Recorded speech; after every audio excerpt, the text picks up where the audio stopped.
આપણી સંકલ્પ ન્યૂઝ ચેનલને સબસ્ક્રાઇબ અને લાઇક કરો, બેલ આઇકન દબાવો જેથી આવનાર ન્યૂઝ અપડેટ્સની નોટિફિકેશન આપના મોબાઈલ પર સૌથી પહેલા પહોંચે. Like, subscribe and share the video. નમસ્કાર દર્શક મિત્રો, હું છું પૂજા ટંડેલ. સંકલ્પ ન્યૂઝમાં આપનું સ્વાગત છે. સમાચારની શરૂઆત કરતા પહેલા એક નજર આજના મુખ્ય સમાચાર ઉપર.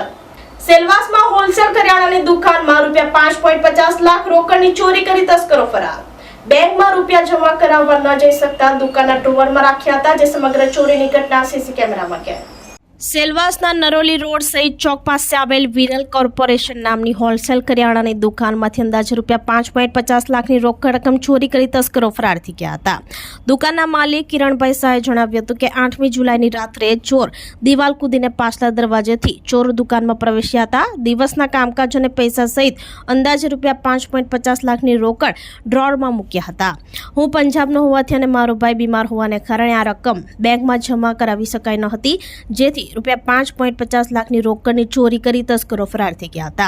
સમગ્ર ઘટના સીસી કેમેરામાં કેદ થઈ હતી. સવારે દુકાને આવીને જોતા સમગ્ર ઘટનાની જાણ થતા પોલીસને જાણ કરાઈ હતી. પોલીસે તાત્કાલિક ઘટના સ્થળે પહોંચી તપાસ હાથ ધરી હતી. 5.5 लाख के करीबन अभी अंदाजित भी नहीं निकला. वो भाई का तबीयत खराब था तो उसने कैश गिना भी नहीं. 5-5.5 लाख के करीबन तो कम से कम तो उससे ज़्यादा भी हो सकता है, मगर कम नहीं. और एक 45 के करीबन वो लोग पीछे से घुसे. 2 आदमी थे, में दिख रहा है. दुकान 9 बजे बंद कर देते. अच्छा. मुंह पे बांधा हुआ था, टोपी पहने थी और पूरा स्वेटर वेटर पहने था. हाथ में 2 आदमी थे. अभी वो पता नहीं लगा अपने को कहाँ से गए. अच्छा. वो घुसते दिख रहे हैं अंदर दुकान में और जाते बाहर नहीं दिख रहे अपने को. जाते बाहर तक दिख रहे हैं, बाद में इधर गए कुछ पता नहीं लगता. अभी बाकी तो कुछ पता नहीं. अभी बच्चों हमारे इसमें क्या मालूम. भी मेरे पिताजी की 100 साल हो गया होगा. अच्छा. पुलिस आई थी, इंक्वायरी करके इंक्वायरी कर रहे हैं. સેલવાસમાં 11 જેટલા આદિવાસીઓને હોમગાર્ડની નોકરી આપવાના બહાને ₹22 લાખની છેતરપિંડી કરનાર ઝડપાયો. ઈસમ જયેશ ધોળીએ ₹22 લાખનો ચેક આપતા બાઉન્સ થતા ફરિયાદ કરતા ધરપકડ.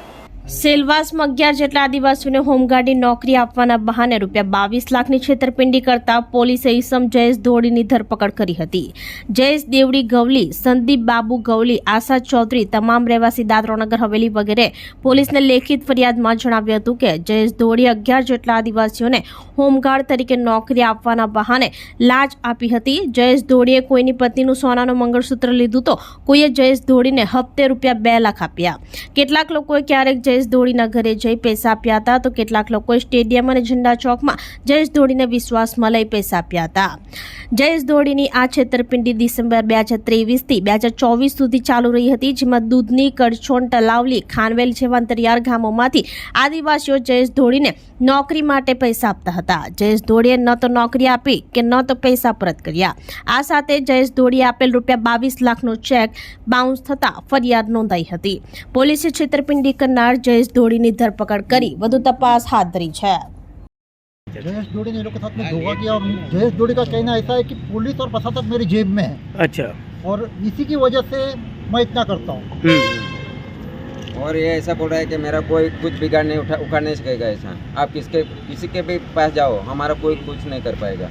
अभी वो तो अभी तक कुछ नहीं. उसने बोला कि आपको लोगों का करके दे दूंगा, मगर अभी तक हम लोगों को कुछ ये नहीं मिला है.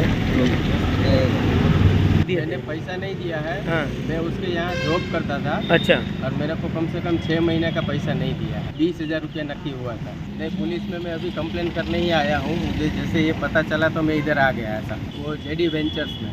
अच्छा. और मतलब हम मेरे नाम पे मतलब मेरे को अभी मतलब 20,000 पगार देने की बात किए थे. बीच में मैं उसके पास पैसा भी मांग रहा था खर्चे के लिए. वो बोला पगार में से काटूंगा. मैंने बोला ठीक है काट लेना. बीच में बोला मेरे नाम पे बजाज फाइनेंस से उसने मोबाइल और एसी लिया और उसका EMI भी नहीं भर रहा है. और बजाज फाइनेंस वाला मेरे घर पे आ रहे हैं. वो भी मतलब मेरा रिक्वेस्ट है कि वो भी मेरा क्लियर हो जाए. हम लोगों को मतलब नौकरी देने के झांसे में फंसा दिया. और हम इसके वजह से मतलब हमारे पास से 2-2 लाख मतलब सबके पास 10 आदमी से लिया था. वो मतलब हम लोग को नौकरी दे देंगे होमगार्ड में, होमगार्ड। अच्छा, होमगार्ड की नौकरी, सरकारी नौकरी। सरकारी नौकरी। हाँ। और सरकार में मतलब पेमेंट इतना 2 लाख भरना पड़ेगा ऐसे करके हम लोग को मंगा था। और दिसंबर में नहीं मिला, ना पैसा मिला। हाँ, 10 तारीख को किया था। उसको अरेस्ट किया है, कल किया था। अभी तक हमको पैसा नहीं मिला। ऐसा पैसा मांगते थे, धमका था हमको कि नहीं दूंगा, जो करना है वो कर ले। ऐसा मानुअल में बहुत उसने परेशान किया है हमको। दोपहर के बोला था अभी देता हूँ, शाम को देता हूँ, और देता ही नहीं है। और धमकी भी देता है बहुत, ये करेगा, पुलिस स्टेशन जाएगा तो मैं नहीं दूंगा, मेरे घर पे जाएगा तो मैं बिल्कुल ही नहीं दूंगा। शासन से यही निवेदन है, हमारे साथ गरीब लड़कों के साथ अन्याय हो रहा है तो हमको अन्याय चाहिए। ऐसा अच्छा, न्याय चाहिए। વાપી ગુંજનમાં વસંત વિહાર એપાર્ટમેન્ટના ત્રીજા માળે બંધ ફ્લેટમાં આગ લાગતા દોડધામ। વાપી ગુંજન સ્થિત આવેલ વસંત વિહાર એપાર્ટમેન્ટમાં બંધ ફ્લેટમાં આગ લાગતા દોડધામ મચી ગઈ હતી।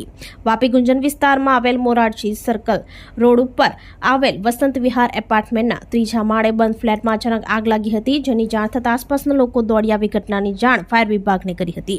વાપી જીઆઈડીસી ફાયર વિભાગની ટીમ ઘટના સ્થળે દોડી આવી આગને કાબૂમાં કરતા લોકોએ રાહતનો શ્વાસ લીધો હતો।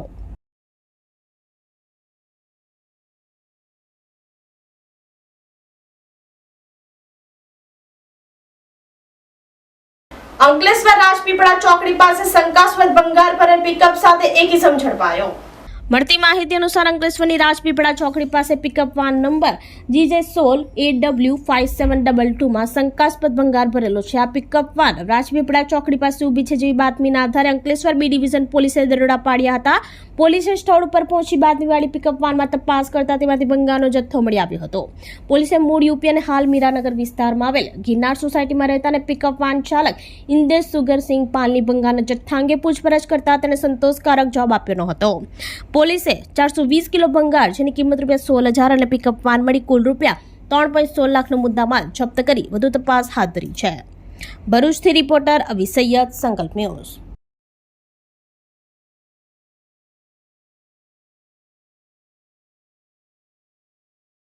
પાટી વલ્લભ આશ્રમ શાળામાં ઇન્વેસ્ટ ટીચર સેરેમનીની ઉત્સાહભેર ઉજવણી કરાઈ। શ્રી વલ્લભ આશ્રમ સંસ્કાર ધામ ડે બોર્ડિંગ શાળામાં ઇન્વેસ્ટ ટીચર સેરેમનીની ઉત્સાહભેર ઉજવણી કરવામાં આવી હતી। આ કાર્યક્રમ નિમિત્તે શાળામાં ટ્રસ્ટીગણના વરદ હસ્તે કાર્યક્રમની શરૂઆત કરવામાં આવી। કાર્યક્રમ અંતર્ગત શાળાના કાઉન્સિલ મેમ્બર તરીકે પસંદગી પામેલ વિદ્યાર્થીઓએ પોતાનું નેતૃત્વમાં કાર્ય ઈમાનદારી અને નિષ્ઠાથી કરશે એવી પ્રતિજ્ઞા લીધી તેમજ પોતાના સદનની આગેવાની ઉપાડી હતી। કાર્યક્રમના અંતે મુખ્ય મહેમાન તરીકે પધારેલ PIGR ગઢવીએ પોતાના શબ્દો દ્વારા વિદ્યાર્થીઓને માર્ગદર્શન અને પ્રેરણા પૂરી પાડી વિદ્યાર્થીઓનો ઉત્સાહ વધાર્યો હતો તેમજ ભવિષ્યમાં પણ વિદ્યાર્થીઓ હંમેશા સફળતા પ્રાપ્ત કરે એવી આશા વ્યક્ત કરી હતી। તેમજ શાળાના ચેરમેન સ્વામી હરિપ્રસાદ દાસજીએ વિદ્યાર્થીઓને શુભાશીષ આપ્યા અને જીવનમાં પોતાને સોંપાયેલું કામ સારી રીતે કરવા પ્રોત્સાહન આપ્યું હતું।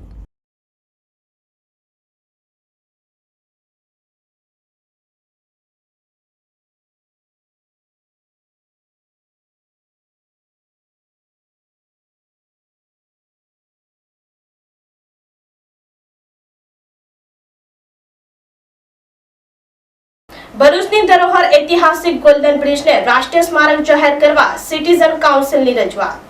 ભરૂચ સિટીઝન કાઉન્સિલના પ્રમુખ જીવરાજ પટેલ અને સેક્રેટરી હરીશ જોશી ઐતિહાસિક ગોલ્ડન બ્રિજને રાષ્ટ્રીય સ્મારક જાહેર કરવા રાજ્યના માર્ગ અને મકાન વિભાગના સચિવ સાથે જિલ્લા કલેક્ટર સમક્ષ લાગણી વ્યક્ત કરી છે। આજથી 140 વર્ષ પહેલા બ્રિટિશરો દ્વારા નર્મદા નદી ખાતે ભરૂચ અને અંકલેશ્વરની વચ્ચે બાંધવામાં આવેલ નર્મદા બ્રિજ ઐતિહાસિક નમૂનેદાર સ્થાપત્ય છે। આ બ્રિજમાં એક પણ જગ્યાએ વેલ્ડિંગ કરવામાં આવેલ નથી અને 140 વર્ષ બાદ પણ ગોલ્ડન બ્રિજે સાચા અર્થમાં એક ધરોહર અને ભરૂચની ચડતી અને પડતીનું સાક્ષી બનીને અડીખમ ઊભો છે। ભરૂચ જિલ્લાના નાગરિકો વતી ભરૂચ સિટીઝન કાઉન્સિલના પ્રમુખ જીવરાજ પટેલ અને સેક્રેટરી હરીશ જોશીએ ભારપૂર્વકની રજૂઆત કરી કે ગોલ્ડન બ્રિજે ભરૂચના ઐતિહાસિક વારસાનું એક નમૂનેદાર સ્થાપત્ય અને ગૌરવ છે જેની ગરિમાને જાળવી સરકારની ફરજ છે અને તેથી આને રાષ્ટ્રીય સ્મારક જાહેર કરવા માટે પ્રયત્ન કરવા પડતા હોય તે પ્રયત્ન કરવા જોઈએ હોવાનું જણાવ્યું હતું। ભરૂચની પ્રજાની લાગણીને સમજી ગોલ્ડન બ્રિજ એક પર્યટન સ્થળ, લોકોના આકર્ષણનું કેન્દ્ર અને વિશ્વની નમૂનેદાર ધરોહર પૈકીનું એક નામ હાંસલ કરે તેવા પ્રયાસો કરવા જિલ્લા કલેક્ટર તુષાર સુમેરાને આવેદનપત્ર આપી રજૂઆત કરાઈ છે। ભરૂચથી રિપોર્ટર અવી સૈયદ, સંકલ્પ ન્યૂઝ। ભરૂચનો ઐતિહાસિક ગોલ્ડન બ્રિજ જે 140 વર્ષ જૂનો છે 140 વર્ષથી ભરૂચ શહેર અને જિલ્લા અને ગુજરાતના લોકોનો ભાર આ ગોલ્ડન બ્રિજે બેઠેલો છે. જ્યારે આજે આપણે એને માન આપવાનો સમય આવ્યો છે ત્યારે આપણે એનાથી દૂર ભાગી રહ્યા છે. ગોલ્ડન બ્રિજની સમકક્ષ તમે જુઓ તો ભંગારનો ઢગલો પડેલો છે, કેટલા દૂરના ઢગલા પડેલા છે. ગોલ્ડન બ્રિજની વચ્ચોવચ્ચ પણ જાઓ તો કેટલાક જે આ બ્રિજને નુકસાન કરી શકે એવા ઝાડો પણ ઉગી ગયા છે. ખરેખર તંત્રે આની પર ધ્યાન દોરવું જોઈએ. વર્લ્ડ હેરિટેજમાં આ ગોલ્ડન બ્રિજને મૂકવો જોઈએ. તમે એની બનાવટ જુઓ તો મંત્રમુગ્ધ થઈ શકો છો. એક જગ્યાએ વેલ્ડિંગ કેવું છે અને રિવિટ પર ઊભો કરેલો આ ગોલ્ડન બ્રિજ છે. એક ઐતિહાસિક ગોલ્ડન બ્રિજ છે. ખરેખર આ ગોલ્ડન બ્રિજને ઐતિહાસિક ધરોહર જાહેર કરી અને વર્લ્ડ હેરિટેજમાં મૂકવો જોઈએ. તો આ તાજા સમાચારો, નવા સમાચારો સાથે કાલે ફરી મળીશું. નમસ્કાર. આપણી સંકલ્પ ન્યૂઝ ચેનલને સબસ્ક્રાઇબ અને લાઇક કરો, બેલ આઇકન દબાવો જેથી આવનાર ન્યૂઝ અપડેટ્સની નોટિફિકેશન આપના મોબાઈલ પર સૌથી પહેલા પહોંચે. Like, subscribe and share the video.